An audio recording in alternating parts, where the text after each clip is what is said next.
What's up, guys? Welcome back. Appetizer season is in full swing and I have a fantastic recipe for you guys today. I'll be showing you how to make queso dip. But before we do that, please take a quick second to subscribe to the channel. Make sure to hit that bell and enable notifications as well. Alright, meet me in the kitchen, let's make it happen. Here's a quick shot of all the ingredients that I'll be using for this recipe. Nice and simple, super delicious, you're gonna love this.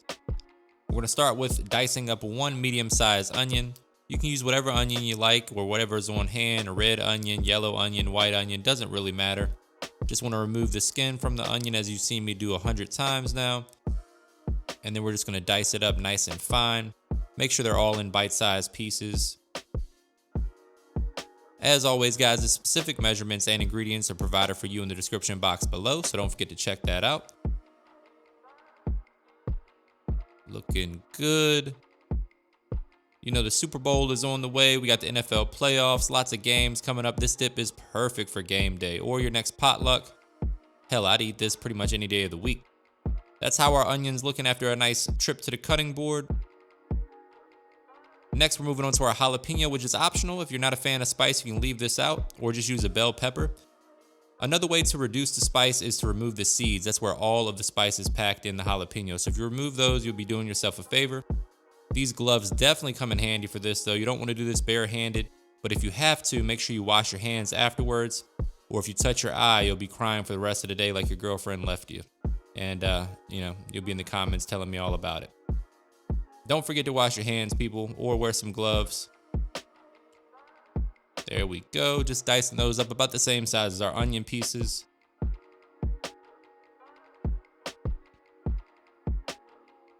Looking good. Jalapeno adds a nice bit of flavor to this dish. Doesn't add a ton of spice. Just enough in my opinion. I think one, good sized jalapeno is all you need. But if you're a big fan of spice, you can always add a couple more too. There we go. Not a whole lot of prep work to be done here. We got our jalapeno and our onion diced. We're gonna cut a lime in half because we're gonna use a little bit of that lime juice a little bit later as well. The acidity from the lime really brightens things up, brings all the flavors together. All right, you're gonna heat a skillet with a little bit of avocado oil over medium heat. Then we're gonna add 1 pound of lean ground beef. You just wanna brown this up. Not rocket science here. You guys have done this a million times, I'm sure. There we go. We're also using about 4 to 6 ounces of beef chorizo for this recipe. Chorizo is a Mexican sausage, has a lot of flavor packed in there. Some chili powder, some cumin, all that good stuff. Next, we're adding in 1 packet of sazon and a little bit of McCormick's Hamburger seasoning. Once your ground beef is nice and brown and the chorizo is mixed in beautifully, we're going to add in those vegetables. And just give that a nice mix. You want to make sure the vegetables saute nicely. You want them to be nice and soft. Your house will be smelling absolutely amazing at this point. Looking good. We're still working on medium heat right here. Once the veggies have softened up a bit, we're going in with about a tablespoon or so of garlic. Give that a nice mix. This is one of these recipes that I could eat all the time. You got to keep me away from chips and dip, guys. I'll start gaining weight real quick. We're going to deglaze the pan with a little bit of beer, aka my excuse to drink a beer. You can do that with chicken stock if you're not a fan of beer, no big deal. Not a whole lot going in there anyway. You just want to get all the fond up off of the bottom. As you can see, I have a clean skillet right there. All the flavor stays in the food and not on your skillet. Looking good.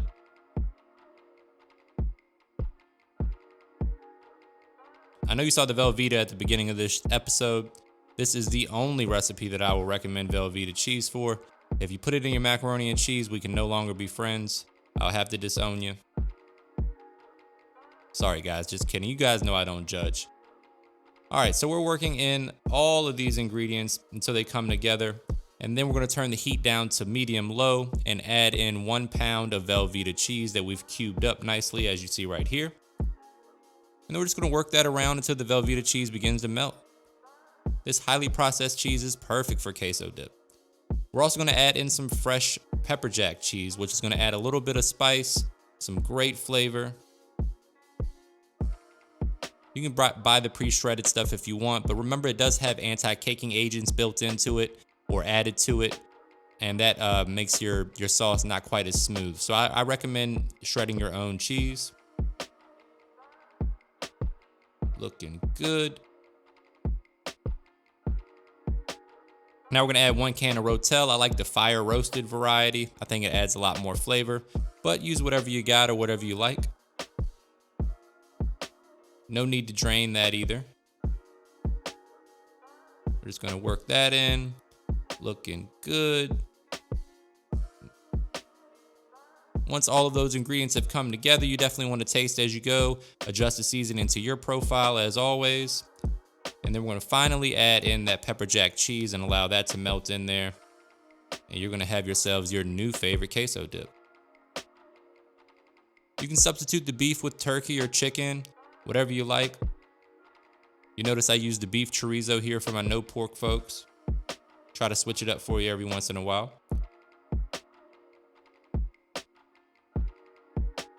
Just work in that pepperjack cheese until it's nice and melted. We want everything to be smooth. Man, that looks good. You could just give me a spoon and sit me in a corner with that. I'll be good to go. I think that counts as a money shot right there. A little early money shot for you guys. All right, we plated this up with some tortilla chips, a little diced chive for a pop of color and a little bit of added flavor. You know I gotta try this one. I'm gonna be honest with you guys, I ended up polishing off this entire bowl. You know the rules though, don't judge me, I won't judge you. Let's get a grown man scoop, give it a taste. I think the face says it all. Gotta go back for a second one, it's only right. Oh man, this is definitely one of my favorite snacks, guys. Along with a ice cold beer. There you have it, folks. I hope you enjoy the recipe. If you do, give me a thumbs up. Make sure you leave me a comment. Tell me if you plan on making this one and let me know what you want to see next. Make sure you hit that subscribe button and hit that bell. And as always, thank you for your support.